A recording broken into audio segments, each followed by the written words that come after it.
This is Special Prosecutor Larry Klayman. I'm the only lawyer ever to obtain a court ruling that a president of the United States committed a crime. For truth. For competition. As a young lawyer, I helped break up AT&T. That's why you have all your cell phones today. For sovereignty.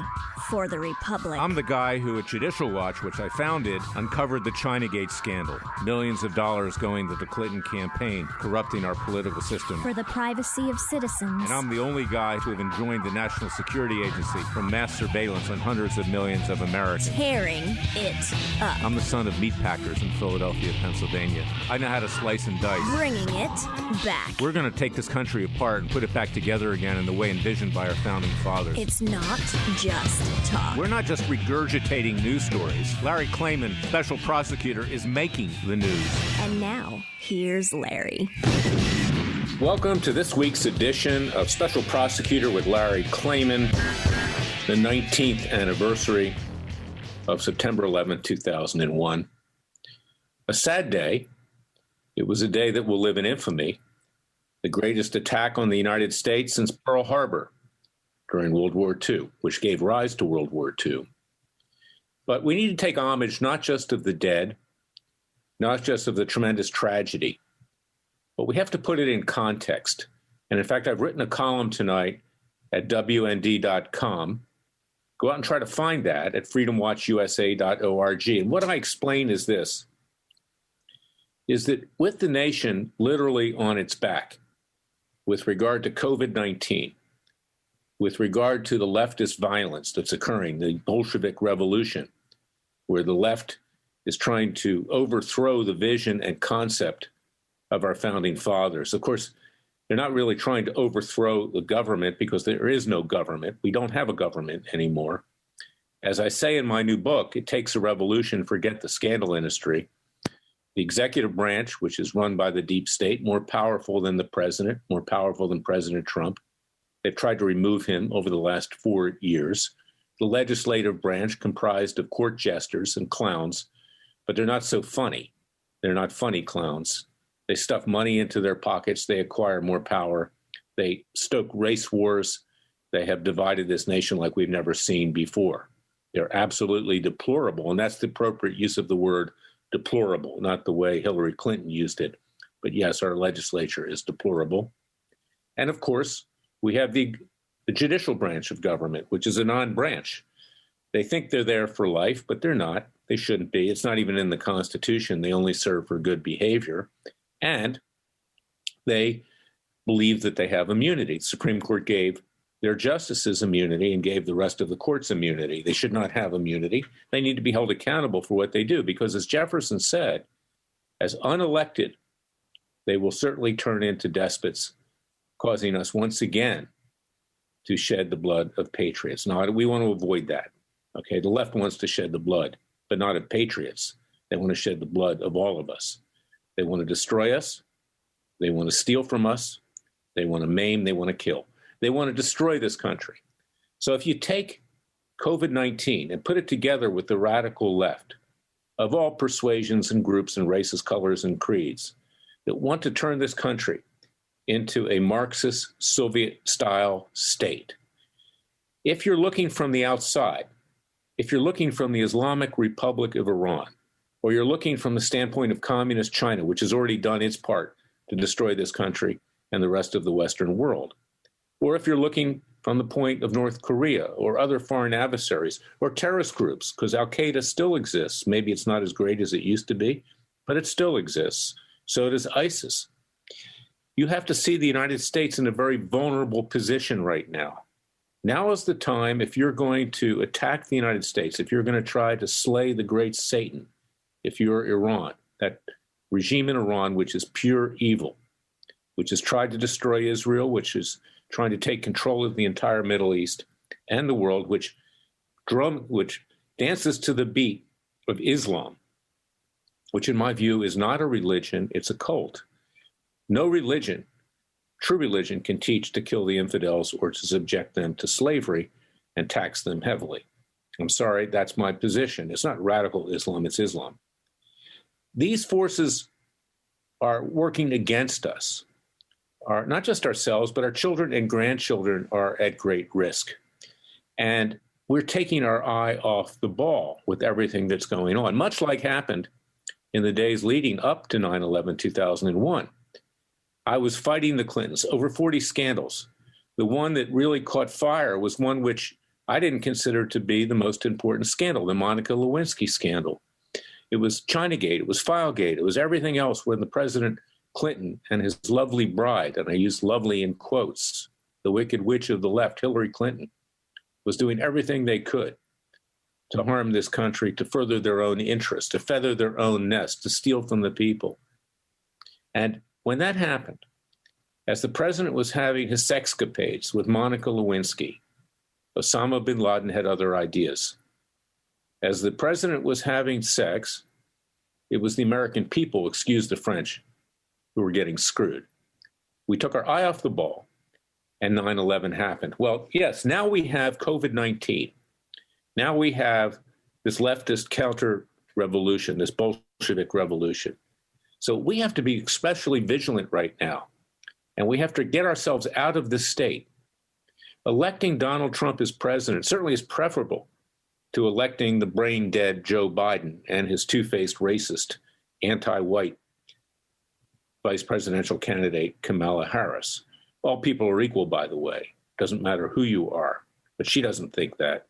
And Biden, who's playing the game to get elected, cozying up to the radical left, they hope that he'll be their Trojan horse, assuming he's even lucid enough to be anything, which is very doubtful. Now, as a personal matter, I don't tell people, personal matter, I can say who I'm going to vote for and who I support, but as head of Freedom Watch, I don't tell people who to vote for. But I'll tell you this, the combination of COVID-19, of this leftist radical revolution that wants to destroy our country and install a Marxist state, coupled with the election of Obama and Harris, will be the end of this country as we know it. But electing President Trump is not going to arrest the decline of this country either, because even if he's elected, he'll be there only for 4 years, and he really has very little, if any, power. In fact, we've seen that. He's been checked by a runaway judiciary, an ultra-leftist judiciary that believes that they're above the law, that they can do whatever they want. They're there for life. They can't be touched. And, of course, we have the legislature, the Congress, which is doing its own thing, enriching itself and acquiring power and causing division in the country. And then you have the deep state and the intelligence agencies and elsewhere who are more powerful than the president himself. So my book, It Takes a Revolution, forget the scandal industry. And I urge you to go out at Amazon.com, at BarnesandNoble.com, at Books A Million, Borders.com. You can find it all over the internet. Pre-order it, because it's not like the book of Sean Hannity, which basically just is a repetition of his monologues, which he repeats every single night. We've heard them all. They usually end with, and the Democrats want to throw Granny over the cliff. And then the conclusion in the chapter is, just vote for Donald Trump. That'll solve everything. Well, maybe it'll solve it for Hannity because he'll keep his little groupie like into the White House, okay, which frankly does little to no good for anybody. But what will do some good for people is to realize that we need to wage an American revolution, another one, peacefully and legally. And that's what my book gets to. It just doesn't say vote for Donald Trump, okay? It says we, the people, must rise up to save this country, not just for ourselves, but for our children and for our grandchildren. And that's what's so important. And I urge you to read the WorldNet Daily column that I'm writing this Friday. It'll be up at freedomwatchusa.org. And also watch, which is going to be embedded into that, an interview I did with Ambassador Alan Keyes. Alan is one of the great thinkers in the United States. It's a shame that he is not president of the United States. He ran twice. Obviously, the forces of the establishment Republican Party were against him. But Alan and I discuss how the president has authority, how he can use certain authority in conjunction with we, the people, rising up to not just restore law and order, but to take control over what's happening with this leftist Bolshevik revolution, furthered by the leftist media, furthered by CNN, the Communist News Network, furthered by MSNBC, the New York Times, the Washington Post, and others. And let's talk about the Washington Post. Look at how Bob Woodward, the so-called famous investigative reporter that has a notch on his belt, having taken down Richard Nixon when I was a young man working in Congress for Senator Richard Schweiker of Pennsylvania during Watergate, how he set the president up. Now, you got to ask yourself this question. Why did the president give that interview?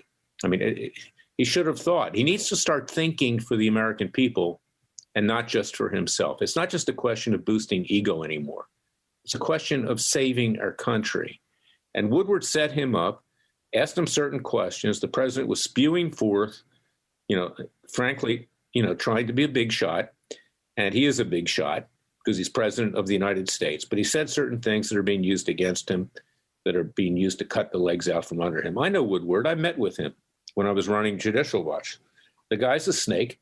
The Washington Post, which is now owned by Jeff Bezos, an ultra-leftist owner of Amazon.com and Amazon generally, even owns Whole Foods, for that matter. Check your food. Maybe you need a food taster if you buy your food at Whole Foods, and I do sometimes. But the radical left has many vehicles now, and they're not just trying to destroy the president of the United States through people like Woodward, but they're trying to destroy you and your loved ones. And this is why it's necessary. And apparently they're calling from the radical left. They don't know what, they're scared of what I'm saying. It is necessary that we, the people, rise up and defend ourselves and take this country back. And I'm not saying it the way Newt Gingrich says it or other establishment Republicans, take the country back. What does that mean? That doesn't mean just voting for President Trump. It means that we need to rise up. So purchase a pre-order copy of my book. It's going to come out on October 27th, and get one now because they're going fast at Barnes & Noble, at Amazon.com, at all the booksellers. It takes a revolution. Forget the scandal industry. Get up off the couch, turn Hannity off, and let's get to work. You and me and the rest of the American people. I'll be right back with the second segment of Special Prosecutor with Larry Klayman.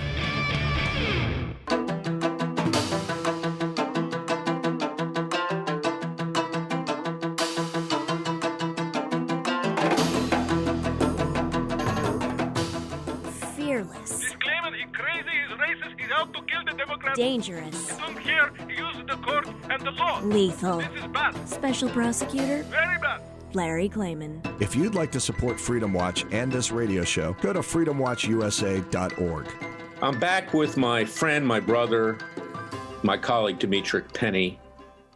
He's now also a director of America's Sheriff. I'm very proud of that we formed with Sheriff Joe Arpaio to protect law enforcement and to further the rule of law and to take the chaos and Bolshevik-style revolution off the streets. But DEMETRICK is also running for Congress in a Texas district near Dallas. I endorse him personally. I don't endorse anybody as the head of Freedom Watch or any public interest group. But I want to give DEMETRICK an opportunity as to what he's trying to accomplish. And I can tell you, this is one brave person. He is someone who took on Black Lives Matter, New Black Panthers Party, Louis Farrakhan, Al Sharpton, the rest, is an African-American policeman in Dallas, Texas, after the Dallas massacre in early July 2016. He took a lot of heat. People called him all kinds of names. He was threatened. His family was threatened, not just by the radical left, not just by radical African-Americans like Black Lives Matter, but also threatened by whites and by others because he speaks the truth. And he's a threat to the radical left.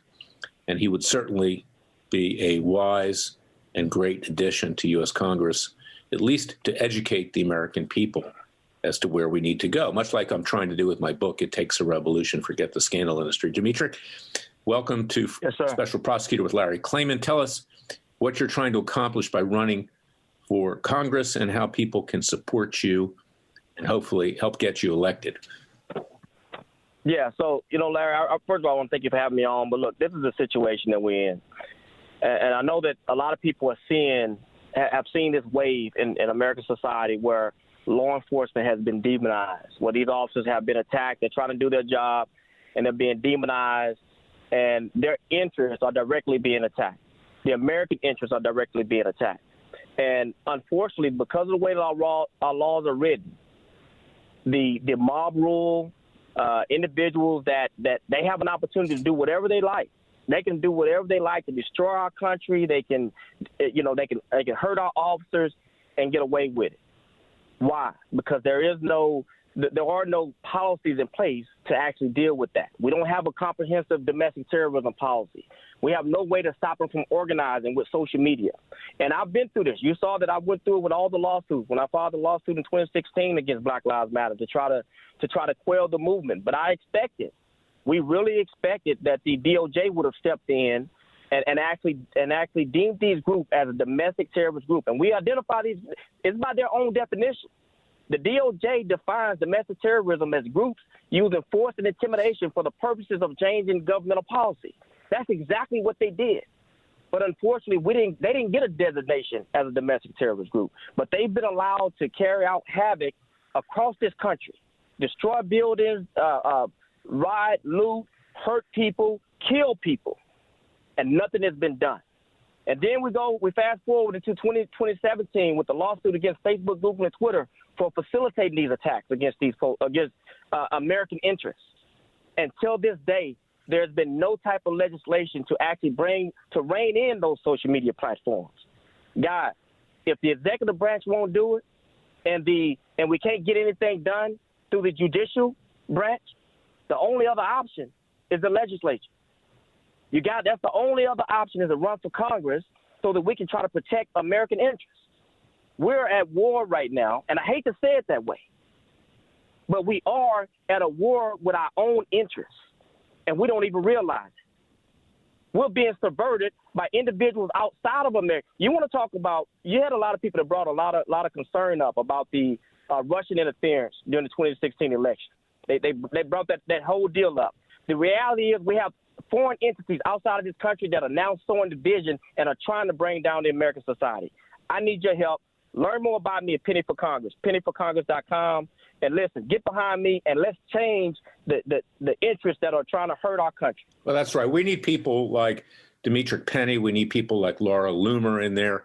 These people are demonized. They're held out by the left as being radical, as being pathological. You know what? The radical left is pathological. They're communists. They're socialists. They're Bolsheviks. They have their Trojan horses right now, and Joe Biden and Kamala Harris, stooges, I would say, where they hope to consolidate power. We cannot allow that to happen. So I support my good friend and colleague, DEMETRICK PENNIE, as I do Laura Loomer. They're the only ones out there right now who will help change things in Congress. The rest of them are a bunch of court jesters and clowns, stuffing money into their pocket, acquiring more power. DEMETRICK, God bless. We'll have you back again, and stay safe. Thanks for everything you do. Yes, sir.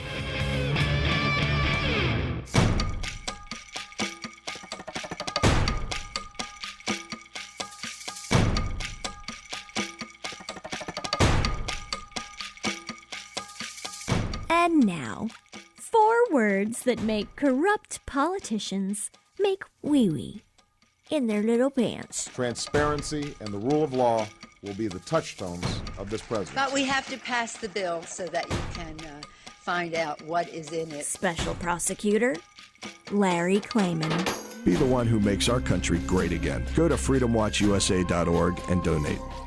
I'm back with Alan Keyes, my great friend, my colleague, a true American patriot, former UN ambassador, former presidential candidate on at least 2 occasions, ran for the U.S. Senate against Barack Obama. Unfortunately, he did not become president. Obama did. The country would be a lot different today if Alan was president. But I want to pick his brain because he's got a very intelligent brain. He understands the Constitution. He understands the rule of law. And I want Alan to explain to you and also to the president, because we're going to give this segment to the president to listen to, why he has the authority to enforce the rule of law, to put down this leftist insurrection in our cities, and to take control.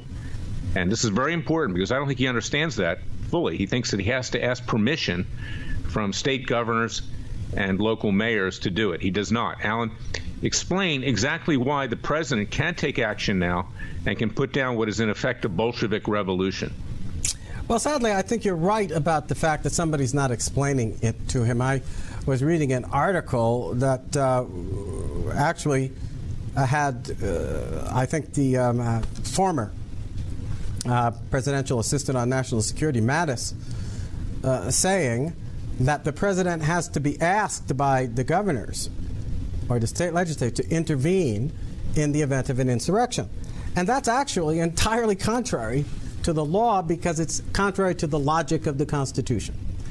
In the 14th Amendment, the Constitution explicitly says, and it applies this to the states, no state, right, shall, then it goes, deprive any person of life, liberty, or property without due process of law. And that was passed in the aftermath of the Civil War. I've read a little bit about it, and it seems to have been in anticipation of the possibility that majority rule governments controlled by people who were formerly Confederates and slave owners and things like this would not be averse to not protecting the property and rights of freed slaves. And the amendment was to make it clear that in that event the national government could intervene to secure those rights. It is translated into law, and it appears, the translation, in 10 U.S. Code paragraph 253, if people want to look at it, interference with state and federal law. And it says, in the U.S. Code, the president, by using the militia or the armed forces or both, or by any other means, shall take such measures as he considers necessary to suppress in a state any insurrection, domestic violence, unlawful combination, or conspiracy, if it, 1, so hinders the execution of the laws of that state and of the United States within the state that any part or class of its people is deprived of a right, privilege, immunity, or protection named in the Constitution and secured by law, and the constituted authorities of that state are unable, fail, or refuse to protect that right, privilege, or immunity, or to give that protection, or 2, opposes or obstructs the execution of the laws of the United States or impedes the course of justice under those laws. In any situation covered by Clause 1, the state shall be considered to have denied the equal protection of the laws secured by the Constitution. That is, it will be considered to have violated the 14th Amendment to the Constitution. That's what's right there in front of us in the way in which that 14th Amendment is translated into law.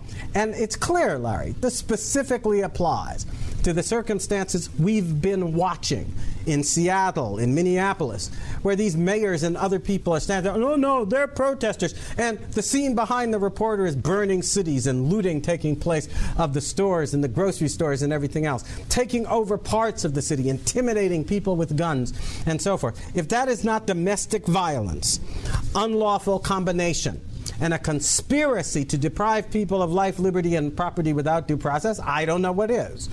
And it clearly says that in those circumstances, the president, by using the militia, shall take such measures as he considers necessary. Notice the shall there, like thou shalt not kill, thou shalt honor thy father and thy mother. Shall is an imperative word. At some point, it becomes the president's responsibility to act against such insurrection if the state or local officials are neglecting it, or if they are encouraging it worse still.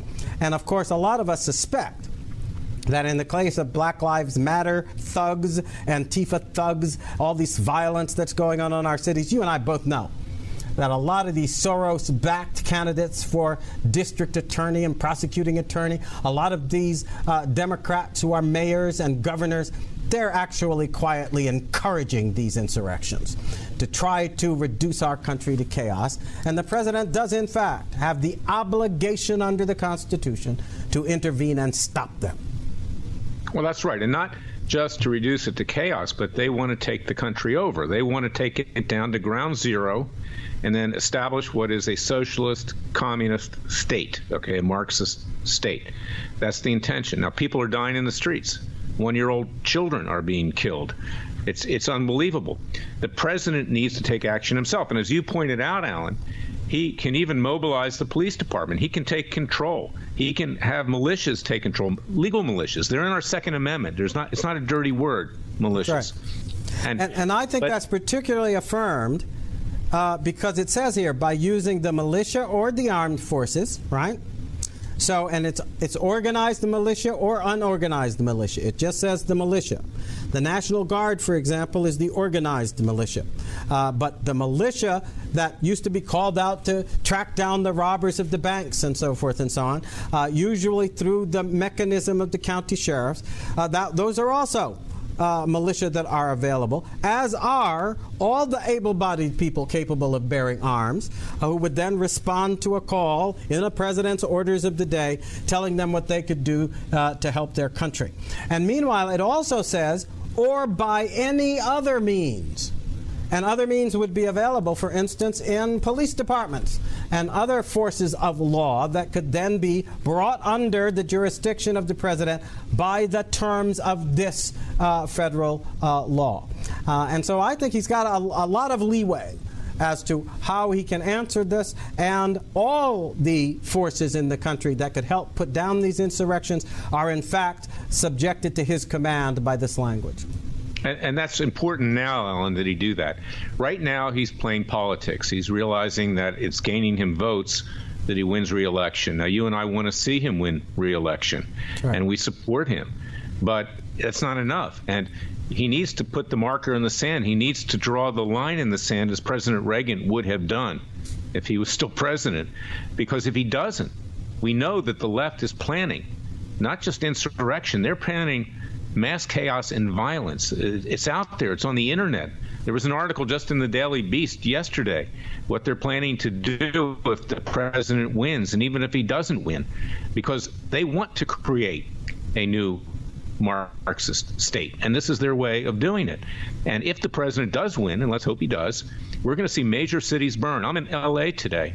I have friends who are going to leave town shortly before the election and not come back for a month, because this town is going to be in flames. It'll make Rodney King's riots look like a warm-up act, as well as other major cities. I've been reading a lot of things that suggest that there's an organized plan, for example, starting, I think, in the middle of September. They want to try to essentially turn the Washington, D.C. and the federal offices and the White House and places like this into a besieged city.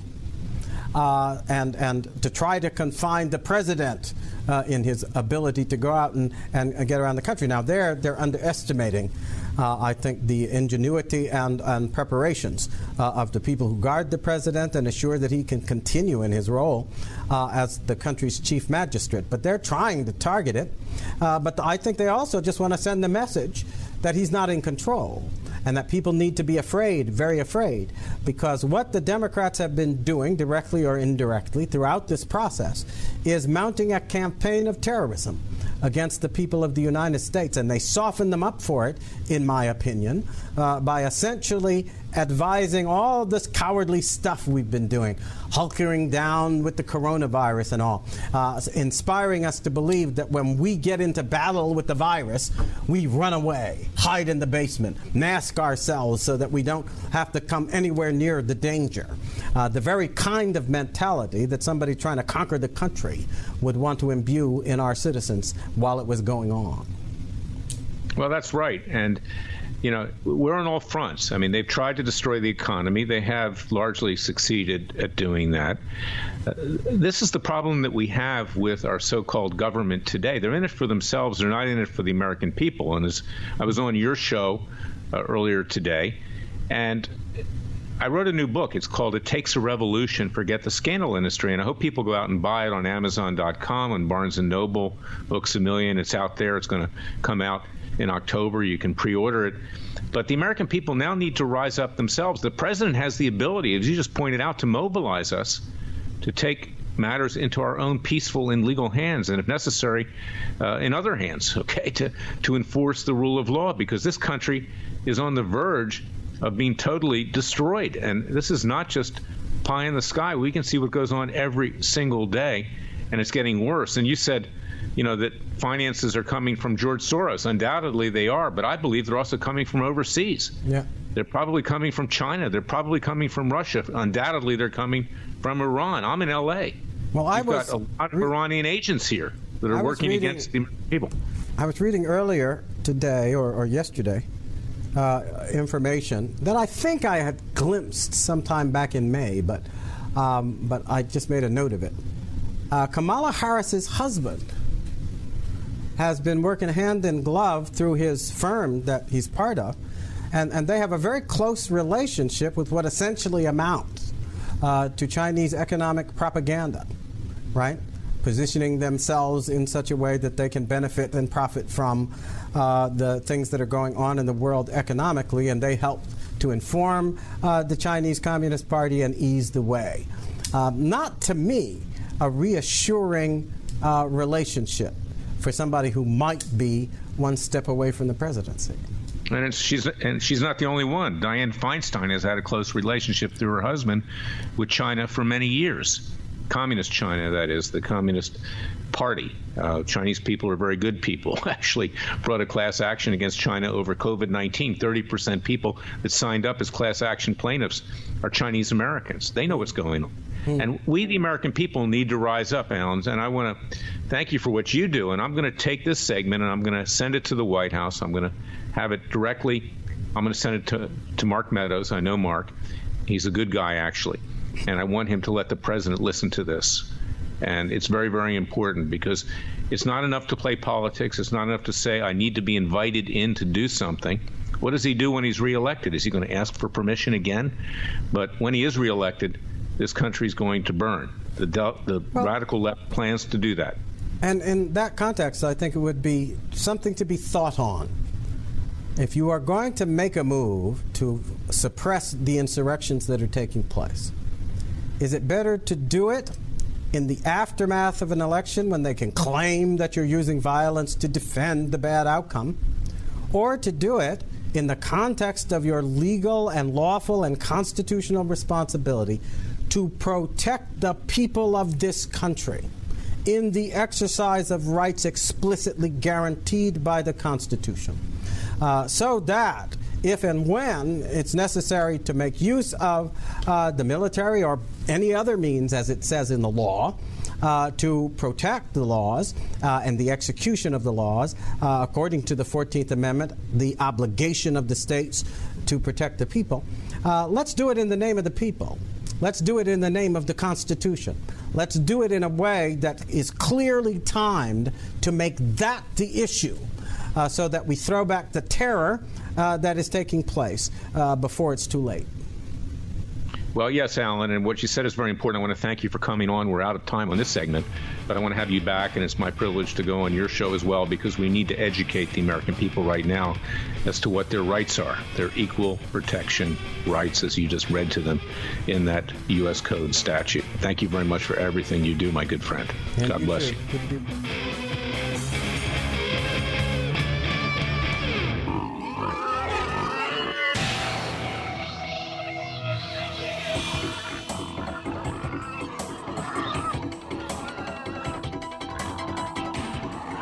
Before he was a trial lawyer, he sliced him and diced him. People used to ask me, Larry, what caused you to start Judicial Watch and now Freedom Watch, given the powerful forces in this country that put you at risk? In a meat packing plant. I'm the son of meat packers in Philadelphia, Pennsylvania. I know how to slice and dice. A very special prosecutor, Larry Klayman. If you'd like to support Freedom Watch and this radio show, go to freedomwatchusa.org.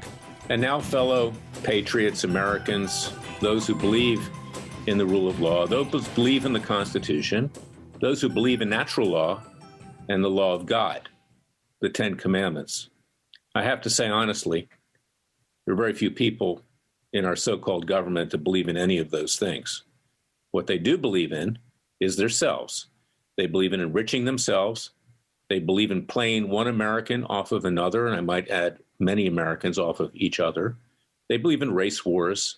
They believe that it's okay to allow looting, stealing, maiming, burning, and killing. Even one-year-old children are being killed in the streets as we speak. We have Democrat mayors and governors who think this is great because it's going to bring down the president of the United States, Donald Trump. And then we have President Trump, frankly, who's playing political games, who says, let this thing continue, so will people vote for me? He has the power, as Alan Keyes has pointed out, to stop it right now. He's the president of the United States. He has a duty to do that. I can assure you that if Ronald Reagan was president today, this wouldn't have gone on for 24 hours. So the president needs to step up to the plate. He needs to forget about giving interviews to people like Bob Woodward and put down his cell phone and stop tweeting and get to work. And I love the president, and I want him to succeed, and Larry Klayman personally is going to vote for him. We've, in effect, been his law firm for 4 years. But you know what? There has to be tough love at some point, because it's not just a question of him. It's a question of the entire country. But as I write in my book, It Takes a Revolution, Forget the Scandal Industry, is that the president, nor is anyone the Messiah. There's only one Messiah, that's Jesus Christ, and there's only one Father, and that's Yahweh, that's God. This is not a situation where simply electing Donald Trump is going to save this country, although it will slow the downward slide.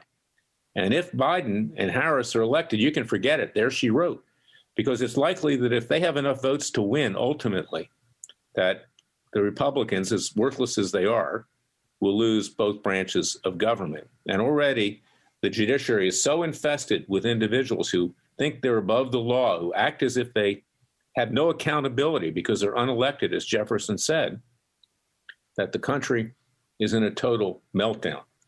And on this anniversary of 9/11, the moral to the story is that if things continue the way they are, we're not just going to have a problem with COVID-19. We're not just going to have more than a problem with the Bolsheviks in the streets that are destroying everything, that will someday, in the near future, not in just the small way they've done it so far, demand that you turn over all your property, that you turn over your house, your car, your keys, that you leave, that they're going to take control, because this is the equivalent of Bolshevik Russia right now. And this is something that needs to be understood, because unless the American people rise up now, it'll be too late, with or without President Trump in office. And that's why go to freedomwatchusa.org, read what I have to say, and then also purchase my new book, It Takes a Revolution, Forget the Scandal Industry. I doubt that I'm going to make anything off of this financially, but you need to read it. And you can pre-order it at Amazon.com, BarnesandNoble.com, BooksAMillion.com, Borders.com. It's all over the place. You need to read it, because I go through the history of the collapse of our government, and I go through the history of how we wound up with these federal judges who don't represent the American people and don't protect themselves, don't protect ourselves. They do protect themselves, I can tell you that. And why we now need to rise up, and I give concrete solutions on how to do this. It's not like Sean Hannity's book, which basically just repeats his monologue and then says, vote for Trump. That's real easy. You know, that'll get you inside the White House. It'll get you to rub shoulders with the president, but it's not going to save this country. So this is why it's important to go out and purchase and pre-order It Takes a Revolution. It is, in effect, a conservative, libertarian, person of faith, anti-socialist, anti-communist manifesto. It is not like Marx's Communist Manifesto. It's like Thomas Jefferson's manifesto. And in fact, I dedicate the book to him. So that's my message today on the 19th anniversary of 9/11. We have a lot to be thankful for, that we're still alive, but frankly, we're barely alive. And it's time to rise up if we want to save not just this country, but our loved ones, our children, our grandchildren, and leave a legacy going into the future of the great vision and creation of our founding fathers. I'll be back next week with another edition of Special Prosecutor with Larry Klayman. And until then, thank you for listening to me. To sync, connect. What you doing, Dad? Oh, hey, just setting up the smart TV. But don't worry, I got this. Just connected to the Wi-Fi. Oh, doesn't seem very smart to me. Want some help? Yeah. And you know we should secure our Wi-Fi too, right? Come again? Protecting your smart devices is important. With Cox Panoramic Wi-Fi, securing your entire network is so simple, even Dad can do it. Learn how at cox.com/panoramic Wi-Fi. Panoramic Wi-Fi. Panoramic Wi-Fi.